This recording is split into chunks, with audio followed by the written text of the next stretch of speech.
नमस्कार। आज हम एक ऐसी शख्सियत के बारे में गहराई से बात करने वाले हैं जिनका नाम आते ही ना दो चीजें एक साथ जहन में आती है, प्रेरणा भी और विवाद भी। हाँ बिल्कुल। ओशो, जिन्हें पहले दुनिया रजनीश के नाम से जानती थी। हमारे पास उनके जीवन का पूरा लेखा जोखा है। मतलब मध्य प्रदेश के एक छोटे से गांव में जन्म से लेकर उनकी ग्लोबल पहचान, फिर अमेरिका में वो जो पूरा शहर बसाया वो सब, और फिर कानूनी मुश्किलें, और आखिर में उनकी विरासत क्या रही। सही कहा। तो कोशिश यही है कि इस क्या कहते हैं कॉम्प्लेक्स पहेली को थोड़ा सुलझाएं, उनकी टीचिंग से लेकर वो सारे विवाद, है ना। चलिए शुरू करते हैं। बिल्कुल। और ये कहानी दिलचस्प इसलिए भी है क्योंकि ये दिखाती है कि कैसे कोई एक सोचने वाला इंसान लाखों को अपनी तरफ खींच सकता है। हाँ। और साथ ही उसी वक्त समाज से, सरकारों से सबसे सीधी टक्कर भी ले सकता है। ये जो जानकारी है हमारे पास, इससे उनके पूरे सफर पर नजर डालने का मौका मिलता है। कहाँ से शुरू करें? जन्म से? हाँ, शुरू से शुरू करते हैं। बचपन के प्रभाव, विचार कैसे बदले, दुनिया भर में कैसे फैले, और फिर वो कानूनी दिक्कतें, सब कुछ है इसमें। तो कहानी शुरू होती है 11 दिसंबर 1931, मध्य प्रदेश का कुचवारा गांव। नाम था चंद्र मोहन जैन। कहते हैं कि बचपन से ही बड़े जिज्ञासु थे। सवाल बहुत पूछते थे, मतलब चीजों को बस मान नहीं लेते थे। शायद यही आदत, यही नेचर आगे चलकर उनके विचारों की नींव बना। हाँ, हो सकता है। और ये भी देखिए ना कि पूरी जिंदगी में नाम कितने बदले। चंद्रमोहन जैन, फिर आचार्य रजनीश, हाँ, फिर भगवान श्री रजनीश, और आखिर में ओशो। ये सिर्फ नाम बदलना नहीं था। नहीं, ये उनके जीवन के अलग अलग फेज थे। उनकी सोच बदल रही थी, दुनिया के सामने उनकी इमेज बदल रही थी। हर नाम के साथ लगता है जैसे आंदोलन का फ्लेवर भी बदला। पढ़ाई लिखाई भी की उन्होंने, फिलॉसफी में मास्टर्स डिग्री, और कुछ टाइम पढ़ाया भी यूनिवर्सिटी में। हाँ, जबलपुर में शायद। हाँ, पढ़ाया। लेकिन लगता है वो एकेडमिक दायरे में बंधने वाले थे ही नहीं। वही तो, जल्दी ही नौकरी छोड़ दी और फिर पब्लिक लेक्चर देने लगे, देश भर में घूम घूम कर। और यहीं से आचार्य रजनीश के तौर पर पहचान बननी शुरू हुई। हाँ, देखिए, पढ़ाई लिखाई ने शायद एक बेस तो दिया होगा, है ना। इंटेलेक्चुअल लोगों को जोड़ने में मदद की होगी। हाँ, बातों में वजन तो आता है उससे। बिल्कुल। लेकिन जो असली पकड़ बनी ना, वो उनके बोलने के अंदाज से बनी। बहुत डायरेक्ट, चैलेंजिंग, कभी-कभी शॉक करने वाला। अच्छा। हाँ, वो सिर्फ फिलॉसफी नहीं झाड़ रहे थे, वो सीधे लोगों की जिंदगी, उनके विश्वास, उनके डर, उनकी इच्छाएं, इन सबको एड्रेस कर रहे थे। एक डायलॉग शुरू किया उन्होंने। और यहीं से चीजें मतलब दिलचस्प होती जाती हैं। हाँ। रजनीश ने जो स्थापित धर्म थे, परंपराएं थीं, सामाजिक नियम कायदे, उनकी बड़ी तीखी आलोचना की। हाँ, वो उनका सेंट्रल थीम था एक तरह से। उनका जोर किसी बाहरी भगवान या नियम पर नहीं था। कहते थे अपने अनुभव पर ध्यान दो, अपनी जागरूकता बढ़ाओ। हाँ, सेल्फ अवेयरनेस। और जीवन को बोझ नहीं, उत्सव मानो, सेलिब्रेशन। ध्यान का मतलब सिर्फ चुपचाप बैठना नहीं। नहीं। नाचने, गाने में, हंसने में, हर पल को जीने में भी ध्यान हो सकता है। ये तो बहुत ही मतलब रैडिकल बात थी उस समय। बिल्कुल रैडिकल। उस जमाने के लिए तो विस्फोटक ही कह लीजिए, और शायद आज भी कई लोगों के लिए है। सही कह रहे हैं। प्रेम, स्वतंत्रता, ध्यान, और खास तौर पर सेक्स जैसे टॉपिक पर, जिन पर आमतौर पर पर्दा डाला जाता है, हाँ, टैबू समझे जाते हैं, बिल्कुल, उन पर उन्होंने खुलकर बोला। अब इससे कुछ लोग तो बहुत असहज हुए, पर एक बड़ा तबका, खासकर पश्चिम में, हाँ, वेस्ट में, जहां वो 60-70s में सोशल फ्रीडम की लहर थी ना, वो लोग बहुत खिंचे इनकी तरफ। शायद उनकी मेन बात यही थी कि असली आध्यात्मिकता बाहर से नहीं, अंदर से आएगी, अपने भीतर झांकने से। हाँ, अपनी एनर्जी को फ्री करने से, लाइफ को सेलिब्रेट करने से। और उनकी किताबें, रिकॉर्डिंग्स दुनिया भर में फैली। मतलब जबरदस्त अपील थी उनके विचारों में। पुणे का आश्रम तो बहुत बड़ा सेंटर बन गया, आज भी है वो, ओशो इंटरनेशनल मेडिटेशन रिजॉर्ट के नाम से। हाँ, दुनिया भर से लोग आते हैं। बिल्कुल। और इसी दौर में उन्होंने वो नव संन्यास का कॉन्सेप्ट भी दिया। अच्छा, ये नव संन्यास क्या था? ये ट्रेडिशनल संन्यास से अलग था।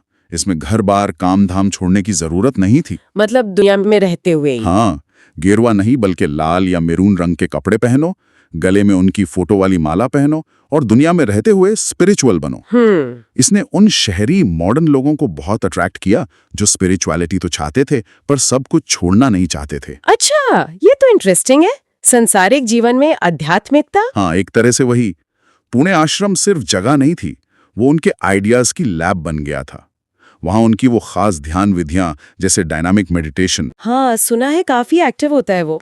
बहुत एक्टिव, शारीरिक और भावनात्मक, मतलब एक्सप्रेशन पर जोर था, पारंपरिक ध्यान से बिल्कुल अलग। लेकिन फिर कहानी भारत से बाहर निकल जाती है और यहीं से मामला थोड़ा और पेचीदा और विवादास्पद हो जाता है। अमेरिका। हाँ, अमेरिका वाला फेज 80s की शुरुआत में जब उनके वेस्टर्न फॉलोअर्स बहुत बढ़ गए, तब उन्होंने ये बड़ा कदम उठाया। ओरेगन में वो विशाल रैंच खरीदा है ना? क्या? कितनी जमीन थी? करीब 64,000 एकड़, बहुत बड़ी जगह थी, वीरान इलाका था बिल्कुल। और वहां सिर्फ आश्रम नहीं, नहीं, पूरा शहर बसाने का प्लान था। रजनीशपुरम। रजनीशपुरम। हाँ, एक इंटेंशनल कम्युनिटी, मतलब एक खास विचार या लाइफस्टाइल पर आधारित जानबूझकर बसाया गया समुदाय। हजारों लोग दुनिया भर से आए वहां रहने। हाँ, हजारों लोग वहां बसे, खेती की, अपने घर बनाए, उनका अपना एडमिनिस्ट्रेशन था। ये एक तरह से ओशो के विजन का जमीनी रूप था। उनका ग्लोबल असर पीक पर था उस समय। लेकिन ये सपना ही रह गया क्या, या बुरा सपना बन गया? बुरा सपना कहना ज्यादा ठीक होगा शायद। रजनीशपुरम बहुत तेजी से बढ़ा। उनकी लाइफस्टाइल अलग थी, लोकल कानूनों को लेकर उनकी अपनी समझ थी। तो टकराव शुरू हो गया लोकल लोगों से। बिल्कुल, ओरेगन के लोकल लोगों से, एडमिनिस्ट्रेशन से सीधा टकराव, और यहीं से फिर वो गंभीर वाले विवाद शुरू हुए। किस तरह के विवाद? देखिए, विवाद सिर्फ जमीन या नियमों के नहीं थे। रजनीशपुरम का जो मैनेजमेंट था, खासकर ओशो की सेक्रेटरी माँ आनंद शीला। हाँ, उनका नाम तो बहुत सुना है। हाँ, तो शीला और उनके जो करीबी लोग थे, उनका इनर सर्कल, उन पर बहुत सीरियस इल्जाम लगे। जैसे कि गैर कानूनी तरीके से फोन टैप करना, वायर टैपिंग। अरे बाप रे। हाँ, फिर अनुयायियों के बीच चोरी चकारी, इमिग्रेशन कानूनों का उल्लंघन करके बाहर से लोगों को लाना, बसाना, और यहां तक कि अपने विरोधियों पर हमले की साजिश रचना। ये सब नेशनल इंटरनेशनल मीडिया में हेडलाइन बन गया था। तो ये सब माँ आनंद शीला और उनके ग्रुप पर आरोप लग रहे थे। ओशो खुद कहाँ थे इस सब में? उनका क्या रोल था? ये थोड़ा धुंधला है। कुछ सोर्सेस कहते हैं कि ओशो उस समय मौन में थे। अच्छा, मौन व्रत। हाँ, और आश्रम के रोजमर्रा के मैनेजमेंट से खुद को अलग कर लिया था। सारी जिम्मेदारी शीला और टीम पर डाल दी थी। बाद में तो ओशो ने खुद शीला पर बहुत इल्जाम लगाए, कहा कि वही इन सब के लिए जिम्मेदार हैं। और दूसरी तरफ क्रिटिक्स कहते हैं कि भाई, इतना बड़ा समुदाय है, टॉप लीडरशिप को पता ना हो और इतना कुछ हो जाए, ये कैसे मुमकिन है? लेकिन कानूनी तौर पर देखें तो जो गंभीर आरोप साबित हुए, वो मेनली शीला और उनके साथियों पर ही हुए। और फिर वो घटना हुई जिसने शायद सब कुछ बदल दिया, रजनीशपुरम के इतिहास का सबसे काला पन्ना। हाँ, 1984 की वो घटना, अगस्त-सितंबर में। पास का शहर था द डॉल्स। हाँ, द डॉल्स। बहुत ही भयानक और खतरनाक घटना थी वो। क्या हुआ था वहां? शहर के 10 रेस्टोरेंट्स के सलाद बार में जानबूझकर साल्मोनेला बैक्टीरिया मिला दिया गया। सैल्मोनेला, फूड पॉइजनिंग वाला। हाँ वही। इससे रिकॉर्ड के मुताबिक 751 लोग बीमार पड़े, कई सीरियसली बीमार हॉस्पिटल में भर्ती हुए। हे भगवान! इसे अमेरिका के इतिहास का पहला बड़ा बायो टेरर अटैक माना जाता है। मतलब बायोलॉजिकल एजेंट का इस्तेमाल करके आतंक फैलाना या नुकसान पहुंचाना। और जांच में क्या निकला?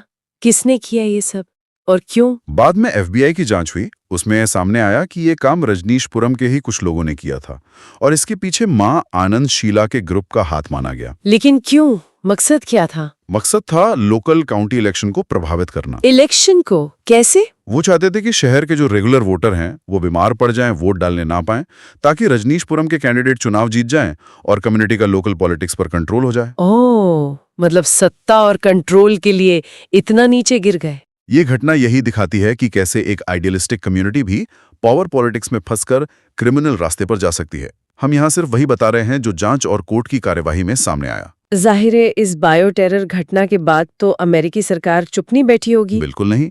1985 में शिकंजा कसा गया। ओशो और उनके कई फॉलोअर्स पर कानूनी कार्रवाई हुई। ओशो तो देश छोड़कर भागने की कोशिश में गिरफ्तार भी हुए थे। उन पर क्या आरोप लगे? बायो टेरर वाले? नहीं, सीधे बायो टेरर का आरोप उन पर नहीं लगा, लेकिन इमिग्रेशन फ्रॉड के कई गंभीर आरोप लगे।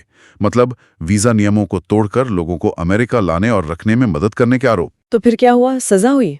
आखिर में एक लीगल डील हुई, प्ली बार्गेन कहते हैं उसे। हाँ। उसमें ओशो ने इमिग्रेशन से जुड़े कुछ आरोप मान लिए। बदले में उन्हें सजा तो मिली, पर सस्पेंडेड सेंटेंस, मतलब जेल नहीं जाना पड़ा। अच्छा। लेकिन भारी जुर्माना लगा और सबसे बड़ी बात, उन्हें फौरन अमेरिका छोड़ने का आदेश मिला। डिपोर्ट कर दिया गया उन्हें। अमेरिका से निकाल दिया गया। उसके बाद कहाँ गए वो? वो एक और मुश्किल दौर था उनके लिए और उनके मूवमेंट के लिए। करीब 1 साल तक वो दुनिया भर में भटकते रहे, एक देश से दूसरे देश, कहीं रहने नहीं दिया गया। हाँ, रिपोर्ट्स के मुताबिक करीब 21 देशों ने उन्हें एंट्री देने से या रहने देने से मना कर दिया। बाप रे। आखिर में 1986 में वो भारत वापस आ गए। पुणे में जो उनका पुराना आश्रम था वहीं सेटल हो गए। और वहीं रहे फिर। हाँ, जीवन के आखिरी कुछ साल वहीं बिताए और 19 जनवरी 1990 को वहीं उनका निधन हो गया। इसी आखिरी दौर में उन्होंने ओशो नाम अपनाया था। तो अब अगर हम पूरी कहानी देखें, उनकी पूरी विरासत, क्या तस्वीर बनती है? ये जो हमारे पास जानकारी है, ये क्या कहती है? देखिए, जानकारी एक बहुत ही मिली-जुली तस्वीर दिखाती है। पोलराइज कह सकते हैं। एक तरफ तो ओशो के वो क्रांतिकारी विचार हैं। हाँ, ध्यान की नई तकनीकें, व्यक्तिगत स्वतंत्रता, जीवन को उत्सव की तरह जीना, परंपराओं पर सवाल उठाना, ये सब। उनकी सैकड़ों किताबें आज भी बिकती हैं, उनके लेक्चर लाखों लोग सुनते हैं। ये वो साइड है जो आज भी लोगों को इंस्पायर करती है। और दूसरी तरफ है रजनीशपुरम का वो काला अध्याय। सत्ता का खेल, कानूनी पछड़े, फॉलोअर्स के शोषण के आरोप और सबसे बढ़कर वो 1984 का बायो टेरर हमला। इन चीजों ने ओशो और उनके मूवमेंट की इमेज पर ऐसे सवाल खड़े किए जिनका जवाब मिलना मुश्किल है। इसने उन्हें एक स्पिरिचुअल गुरु से ज्यादा एक विवादास्पद, क्या कहते हैं, कल्ट लीडर की तरह दिखा दिया। हाँ, ये शब्द बहुत इस्तेमाल होता है उनके लिए। बिल्कुल। और इसीलिए आज भी लोग या तो उन्हें भगवान मानते हैं या फिर एक खतरनाक फ्रॉड। सच शायद इन दोनों एक्सट्रीम्स के बीच में कहीं ज्यादा कॉम्प्लेक्स है और स्रोत हमें यही कॉम्प्लेक्सिटी दिखाते हैं। तो ये थी कहानी ओशो की, रजनीश की। आध्यात्मिकता की ऊंचाइयों से शुरू होकर विवादों के गहरे भंवर में फंसने तक और फिर एक ऐसी विरासत छोड़ जाने तक जिस पर आज भी बहस जारी है, जैसा कि हमारे स्रोतों से पता चलता है। एक ऐसी शख्सियत जिसने नियमों को तोड़ा, लाखों को रास्ता दिखाया, पर जिनके आंदोलन ने कानून की सीमाएं भी लांघी। हाँ, और उनकी कहानी हमें सोचने पर मजबूर कर दी है, इंडिविजुअल लिबरेशन और कलेक्टिव लिविंग के आइडियाज के बारे में। और ये भी कि जब ये आदर्श सत्ता, कंट्रोल और बाहरी दुनिया की सच्चाइयों से टकराते हैं तो क्या हो सकता है। सही बात है। वो इतिहास की उन कॉम्प्लेक्स फिगर्स में से हैं जिनका मूल्यांकन करते समय हमें फैक्ट्स, बिलीफ्स, आरोप, उनका असर सबको एक साथ देखना पड़ता है। और ये आसान काम नहीं है। बिल्कुल। और हम अपने सुनने वालों को इसी सवाल के साथ छोड़े जाते हैं, क्या किसी विचारक के दर्शन को, उसकी शिक्षाओं को, उसके जीवन के कामों और विवादों से पूरी तरह अलग करके देखा जा सकता है? ये बड़ा सवाल है। क्या विचारों की चमक इतनी तेज हो सकती है कि वो व्यक्ति या उसके अनुयायियों के कामों पर लगे दागों को पूरी तरह मिटा दे? इस पर जरूर सोचिएगा।